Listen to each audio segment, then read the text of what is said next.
সামনের যে একদিনের রোজা আপনার ১ বছর আগের এবং পরের মানে ২ বছরের গুনাহ ক্ষমা করিয়ে দিতে পারেন।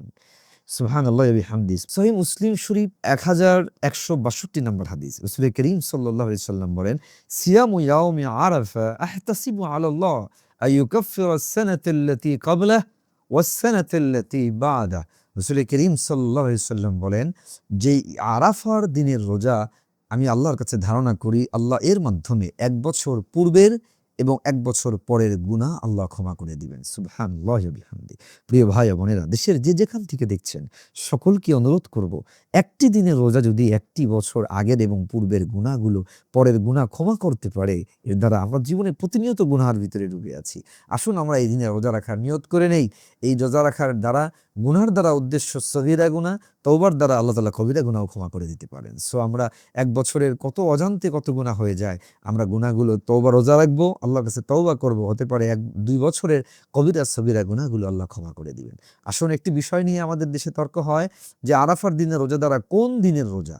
আরাফার দ্বারা রোজা দ্বারা উদ্দেশ্য ৯ তারিখের রোজা। বেশিরভাগ ফুকাহা ইকরাম, উলামা ইকরাম এই ব্যাপারে একমত যে আরাফার দিনের রোজা দ্বারা উদ্দেশ্য রোজা, ইবাদাত এগুলো চাঁদের সাথে সম্পৃক্ত। সো চাঁদের সাথে যেহেতু সম্পৃক্ত আরাফা, যদিও আরাফা হয় ৯ তারিখে সৌদিতে, আমাদের ৯ তারিখে আমরা রোজা রাখবো। তর্ক-বিতর্ক এড়ানোর জন্য আমি আপনাদেরকে পরামর্শ দিতে পারি, যেহেতু জিলহজের প্রতিদিনের রোজাটা অত্যন্ত ইবাদত সওয়াবময়, অত্যন্ত ফজিলতপূর্ণ। আপনি ৮ তারিখেও রাখুন যেটি সৌদির আরাফা, এবং ৯ তারিখেও রাখুন। ২ টো দিন রাখুন না। যদি নাও পারেন, ওলামা ইকরামের যেহেতু বেশিরভাগের ঐক্যমত ৯ তারিখ, তাহলে ৯ তারিখের দিন অবশ্যই রাখবেন। আসুন আমরা সকলেই রোজাটিকে রাখার চেষ্টা করি।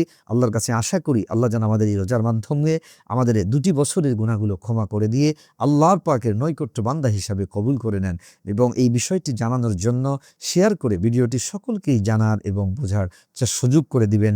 আল্লাহ তাআলা আমাদের সকলকেই যেন কবুল আর মঞ্জুর করে নেন। তাকাব্বাল ইয়া রাব্বাল আলামিন। আসসালামু আলাইকুম ওয়া রাহমাতুল্লাহি ওয়া বারাকাতুহু।